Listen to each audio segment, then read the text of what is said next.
So in this question यहाँ पे लिखा हुआ है कि straight highway leads toward the foot of a tower. तो सबसे पहले तो एक स्ट्रेट हाईवे है, ठीक है ना। अब हाईवे फुट, चाहे टावर यहाँ पर हो चाहे टावर यहाँ हो, कोई फर्क नहीं पड़ता, बट टावर ये है, ठीक है ना। और एक स्ट्रेट हाईवे उस टावर की तरफ आ रहा है। Okay, a man standing at the top of the tower. अब टावर के ऊपर खड़ा होकर टावर सुधार रहा है आदमी या जो भी कर रहा है, पर वो टावर के ऊपर है, ठीक है ना। इट इज यहाँ पर है टावर के ऊपर। अब वहां से हम एंगल ऑफ डिप्रेशन बन रहा है। एंगल ऑफ डिप्रेशन मींस नीचे की तरफ वो देख रहा है, तब एक एंगल फॉर्म होगा। तो बोल रहे हैं एंगल ऑफ डिप्रेशन जो फॉर्म हो रहा है वो 30 डिग्री का हो रहा है। तो भाई ये एंगल ऑफ डिप्रेशन फॉर्म हुआ, वो नीचे की तरफ जब देख रहा है तो एंगल ऑफ डिप्रेशन जो फॉर्म हुआ वो कितना हुआ, 30 डिग्री, ठीक है ना। ये एंगल जो हुआ वो यहाँ पे फॉर्म हुआ। Now which is approaching the foot of the tower with uniform speed, जो कि किस तरफ जा रहा है, जो कि टावर के फुट की तरफ जा रहा है। किसकी तरफ जा रहा है, टावर के फुट की तरफ। तो यहाँ पर ये जो हो जाएगा, this is what, this is 30 degree, tower की फुट की तरफ जा रहा है वो एंगल, ठीक है ना। तो ये हो जाएगा 30 डिग्री। फिर uniform speed. Now 6 second later, अब कुछ 6 सेकंड का तकरीबन टाइम निकल गया है। तो क्या हुआ 6 सेकंड के बाद, the angle of depression the car is found to be 60 degree. अब angle of depression after 6 seconds, तो यहाँ पे तकरीबन कितना समय निकल गया, ऑफ 6 सेकंड। 6 सेकंड के बाद जो एंगल ऑफ डिप्रेशन फॉर्म हुआ, न्यू एंगल ऑफ डिप्रेशन, वो कितना फॉर्म हुआ, ये कितना फॉर्म हुआ, 60 डिग्री। कितना फॉर्म हो गया, 60 डिग्री। तो एंगल ऑफ डिप्रेशन यहाँ पर बना कितना, 60 डिग्री, ये वाला, ठीक है ना। This is what, this is 60 degree.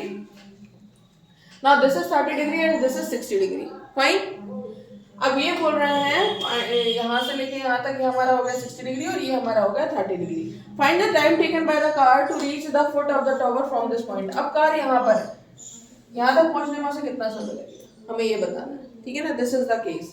Now it is what, it is A, it is B, it is C and it is D, right. So हम इस कंडीशन में देखें, so this is done, so this is a complete diagram here. तो ये हमने represent कर दी condition. Now इस पॉइंट से टावर तक पहुंचने का समय निकालना है हमें। नाउ लेट्स टेक फर्स्ट, सबसे पहले हम ले लेते हैं ए बी डी, पूरा का पूरा है 30 डिग्री से, जहाँ से सबसे पहले 30 डिग्री पे थी कार हमारी, तो हम ले लेते हैं 30 degree. So we are taking 10 30, why we are taking 10 30, line of sight की हम यहाँ पे बात नहीं कर रहे हैं, हमें लेंथ कैलकुलेट नहीं करनी, हमें बेस कैलकुलेट करना है। बेस पे हम बात कर रहे हैं, ठीक है ना, कार को कितना समय लग रहा है ट्रैवल करने में। तो let's take perpendicular, that is A B, and base which is what, which is base. इस केस में 10 30 की हम बात करें तो कितना हो जाएगा, यहाँ से लेके यहाँ तक का एंगल है पूरा, तो कितना हो जाएगा, बी डी। तो 10 30 की अगर मैं बात करूँ तो it is what, 1/√3 is equals to A B upon B D, right. So it is what, B D इधर गया, तो it is what, A B √3, fine. Now in next condition which is 10 60, अगर हम 10 60 डिग्री की बात करें, ठीक है ना, तो 10 60 डिग्री की कंडीशन में, और दूसरी इसको अगेन अगर रीराइट करूं तो मैं A B is equal to कितना हो जाएगा, B D upon √3। A B is equal to हो गया बी डी अपॉन √3, ठीक है ना। तो इसको हम इक्वेशन नंबर 1 बोल देते हैं यहाँ पर। नाउ 10 60 में again A B upon B C, this is perpendicular, this is base, तो it is A B upon B C. 10 60 की वैल्यू होती है √3 and is A B upon B C. तो A B is equal to कितना हो गया, cross multiply करेंगे तो बी सी इंटू √3, ठीक है। This is equation number 2। अब इक्वेशन नंबर 1 में हमारे पास ए बी की वैल्यू ये है और इक्वेशन नंबर 2 में ए बी की वैल्यू ये है। तो मैं इक्वेशन नंबर 1 से ए बी की वैल्यू लेती हूँ और दोनों को इक्वेट कर सकती हूँ, क्योंकि दोनों ही कंडीशन में ए बी की वैल्यू सेम ही होगी। तो ए बी की वैल्यू हमने इक्वेशन नंबर 1 से ली और बी डी अपॉन √3 यहाँ पर लिख दिया, is equals to B C √3। ऐसा कैसा लिखा है, बाय यूजिंग इक्वेशन 1। इक्वेशन 1 का यूज करके हमने यहाँ पर वैल्यू को लिख दिया, ठीक है ना। नाउ हमारे पास आ गया B D upon √3 is equals to B C into √3, ठीक है ना। तो अब √3 से √3 जब मल्टीप्लाई हुआ तो ये हो गया 3, तो B D is equals to 3 into B C, ठीक है ना, थ्राइस ऑफ बी सी। अब हम डिस्टेंस के टर्म्स में बात करें तो बी डी जो है it is thrice of B C. लेकिन अगर मैं बी डी की बात करूं तो बी डी क्या है, मैं किसकी बात कर रही हूँ, कार अभी यहाँ से लेके यहाँ तक चली है, यहाँ से लेके यहाँ तक चलने में कितना समय लेगी, ये मुझे कैलकुलेट करना है। तो मैं बी डी को अगर दो टर्म्स में लिखूं तो मैं लिख सकती हूँ B C plus C D is equal to 3 into B C. ये 3bc ऐसे कैसे लिखा है, bd को ऐसे लिख सकते हैं ना, bc प्लस cd bd के बराबर हो गया। लिख सकते हो कि नहीं लिख सकते हो? bc प्लस cd, ठीक है ना। तो ये हमारा हो गया bc प्लस cd।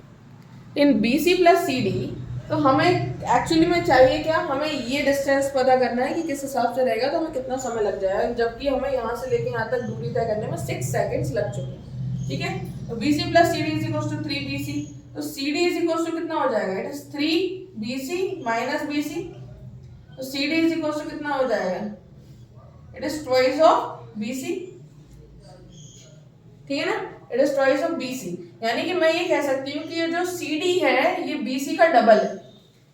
ये जो ये क्या है, ये CD, यानी कि इतना डिस्टेंस ये bc का क्या है, ये क्या है bc का, इसका डबल है। इसको देखकर समझ में आ रहा है, ये इतनी सी दूरी BC को अगर दोगुना कर दूं तो मैं इसके बराबर हो जाएगी। यानी कि अगर मैं BC की बात करूं तो CD का हाफ है, BC की बात करूं तो CD का आधा है। तो मतलब आधा समय यहाँ पे लगेगा, मतलब जितना समय यहाँ लगा उसका आधा समय क्या लग जाएगा, यहाँ पे लग जाएगा। अगर BC पूरा कंप्लीट है तो CD उसका आधा डिस्टेंस है। तो अगर BC मान लीजिए 7-8 किलोमीटर रहा होगा तो CD रहा होगा 8/4, यानी 4 किलोमीटर, है ना। तो वो आधा डिस्टेंस हो गया तो समय भी क्या हो जाएगा, आधा। अगर डिस्टेंस आधा हो गया तो समय भी आधा हो जाएगा। तो समय आधा हो जाएगा तो इस केस में BC is equals to CD/2। तो CD/2 है, यानी कि यहाँ पर डिस्टेंस हाफ हो गई। Distance half means time half, distance half means time half. तो टोटल टाइम हमारा जो CD से लेकर यहाँ तक लग रहा था वो 6 सेकेंड लग रहा था, ये कितना हो जाएगा अब 6/2। तो BC तक ट्रैवल करने में आपको लग जाएंगे 3 सेकेंड्स। 6/2 कितने सेकेंड्स लग जाएंगे, 3 सेकेंड्स। यानी कि जो समय 6 सेकंड का लग रहा था वो समय भी कितना हो गया, आधा हो गया। तो अब आपको लगेंगे टोटल 3 सेकेंड्स, ठीक है। This is the required solution of this question.